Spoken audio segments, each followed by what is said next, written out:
What's up, guys? Welcome back to the channel. So we got our frame back. It's back from sandblast, and man, it is in good shape. We're super excited. There isn't a bunch of issues that we need to fix other than some factory welding.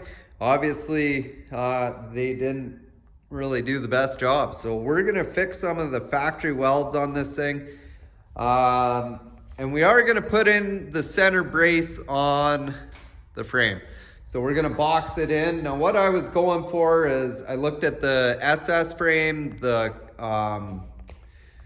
convertible frame and the El Camino frame and how they were built. And I looked at several kits, but they don't make a kit for a four-door Chevelle. So everything we're doing here is kinda new. So what I did is I took some measurements based off of what I looked at on those frames, and I decided that that's how I'm gonna box it in. I'm not just gonna put a piece of flat along the frame here. We got triangulated pieces. So I'm gonna set the camera up and I'll show you what I got and what we have to do. All right, so this is what we got bent up. As you can see, that's the shape it's in. And that's essentially gonna slide onto the frame and it'll be welded top and bottom. We are gonna have to notch it right here for this body mount. We are gonna be putting an extra body mount in the car as well. So we'll still have our rubber here, but we're gonna put a body mount right here through the floor of the car. Give it a little extra support. So we're gonna get this cut up so that it fits on here nice. We'll have to do a little bit of shaping in the ends and trim them, but I just got this made 5 feet long just so it would cover everything. We'll have to cut this piece off. And then once we get these on, make sure the frame is all true, the width is still right, and we're gonna start working our way back. So we're gonna do this first. Then we're gonna box in some stuff on the trailing arm mounts, and then we're gonna move on to narrowing the rear end for the bigger tires. So that's where we're at. I'm super excited that we're at this point because this is fun stuff I like to do. So if you look at this, I mean, it's all porosity, but it's only connected right there and maybe a little bit right there, but the rest of it isn't even touching. So I mean, we're gonna cut this off. We'll straighten out this piece so that so when our piece comes on here, it'll mold into this. And then we're gonna box this in as well. I'm super excited that you guys are here. We hit 100 and we're at 120,000 followers on YouTube, so this is super cool. I hope everyone watches, and it really motivates you to do something like this too. So, okay, so we got these pieces cut off. We're gonna start measuring what we got to cut off of our braces now. I always find it interesting that everyone always says that a 2-door is the classic. Like, no one ever talks about a 4-door. I don't know, maybe they aren't that cool. I like 4-doors. My kids like them too. But, so we got this piece in here. Basically, it's too long because I gotta just nip the ends. So, and to do this, I'm just gonna cut off a bit at a time. It's hard to just put it up there. So I'm gonna cut off a little bit at a time and cut it back until it fits. Both my pieces are exactly the same. So whatever I do to this one, at the end of the day, once I get it fit, I can transfer it onto the other one and it should be pretty close for the other side.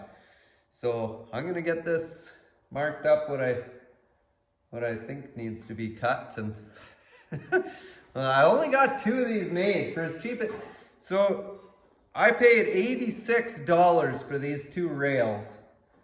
Now, if I put the time in, so my time as a welder, I charge $100 an hour. So I figure I can do this in less time than buying a kit for $1,200 and then installing it over 10 hours or whatever.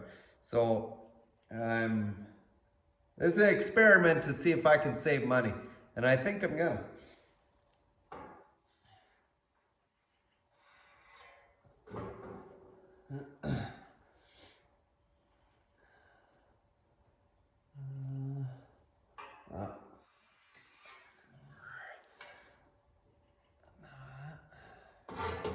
All right, we've been cutting on this for a bit and trying to get it to fit, and I think it'd just be easier to cut it in half, and right where my body mount is, I'll split it there, and then I can work on the front, and then I can work on getting the back. Because the tighter the fit, the less the steel's gonna pull things together when you weld it. So the tighter you have this fit, the better, so that you don't have things warp out of shape. So I think I'm gonna do that because I'm putting my trans mount right here too, essentially, or a brace. So that's actually gonna, like, that'll bridge that weld there. So I think that's what I'm gonna do. I think, yeah, that makes sense. I've never done this before. So obviously it is going to take me a little bit of time, being that this is the first one. Everything takes time, so.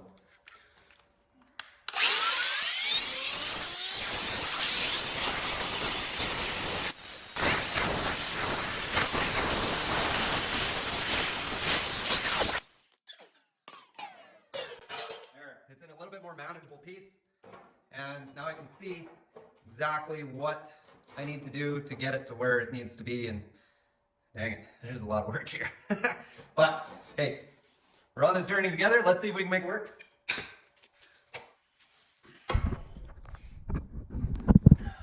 So this is how it's gonna go. I could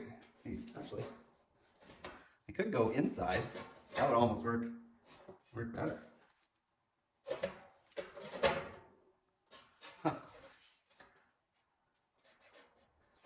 So this is a little wider right here than at the back. So the way I had it made at the back is it'll basically just slap on right and weld her up, is how that's gonna go. And it fits almost perfect in the back. But the front is a little different story. So we are gonna have to spread this out a bit to get it to fit on here. Where we put it? No, I'd rather pull it up and out. So a little bit of fighting with it, but here's how the first piece is gonna fit in. We'll trim it on this side a little bit still, like for the other end to butt up to it, but we got it nice and tight here. It's bent a little bit, so this will get bent back down.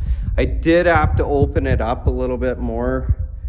My angles weren't exactly precise, but there's the first piece on. So now that that's fit, I think I'm gonna tack it on in place, and then I can work on the front piece from there forward, because up here we're gonna have to open it up even more. So we'll have to put some heat to it, to the piece, not the frame, but this does have to move up just a little bit to the line. It's overlapping about 3/8 of an inch, so that should be plenty. And this is 10 gauge, so it's heavier than what the frame is. So yeah, about 5 minutes into this, I was like, what have I got myself into? Moving a little slower today. I've been dealing with a nasty cold here the last few days. I'm just getting over a nasty cold. And if you've seen on my Instagram, I posted I got a new tattoo as well. So the arm's a little bit sore from 6 hours. So, but it's good to be back in the shop. We're doing it. We're doing it. Yeah. I was really hoping it was just going to be the one piece that I could notch it out and put it on, but I should have left the pieces a little more open. than what I did. I tried doing it as precise as I could, but the 70s, they didn't do things all that precise. So I guess I'd say it's 2020, so it is what it is. We're gonna deal with it. But I still think that this is a better way, not a better way, a more affordable way if you don't have the funds for a $1,200 frame kit. These pieces costed me like 80 bucks. So at the end of the day, when I get it all welded on, I might be into it with my time, maybe $1,000 bucks. And if you could even fit this for a welder to come in and weld it out, that'd be even better. But yeah, it's just, you just got to do it, and that's where I'm at. I'd rather build it than buy it. So, well, guys, I decided to take a break from the frame. Sometimes you just have to step away from things and clear your head. And I was getting frustrated with it. It's something I've boxed frames on these cars before, but never a 4-door and never this way. It's always been flat boxing. It hasn't been the way I'm doing it. So yeah, I got frustrated. So we're taking a break. Me and my boy Tor. What are we doing today? Going to look at another chevelle. Yeah, so we're going to look at another chevelle, a 2-door chevelle that is essentially what we're trying to build. We're trying to build a street and drag car. So that's what we're going to look at. He runs this car. It's a streetable drag car is what it is. So we're gonna go look at it, get some tips, because I'm lost. I've never built one of these before, so hopefully Ken can give me some ideas of where I need to go and different parts to start ordering, right? So, but yeah, we're on our journey. So we're up here in Calgary, and so a little backstory.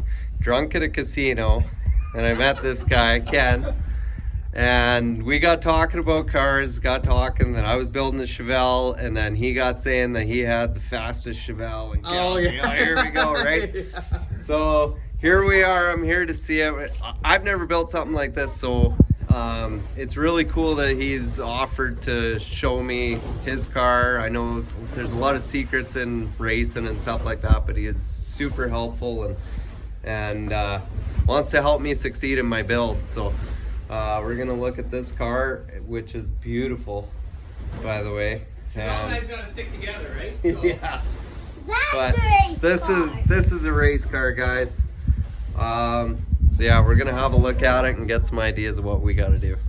All right, so 572 dart block. This is great because this gives me a real good idea of what my engine bay is eventually gonna look like.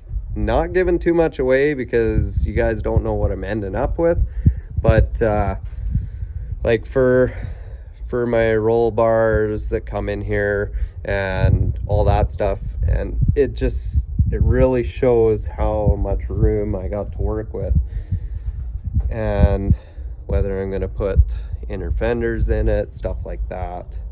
But this car also being a caged car gives me an idea of how to look at the cage and stuff like that. And we'll be doing swing out doors or swing out bars on the sides just to make it easier to get in and out. I believe our crossbar will be behind the dash, but this gives me this has been a really informative trip.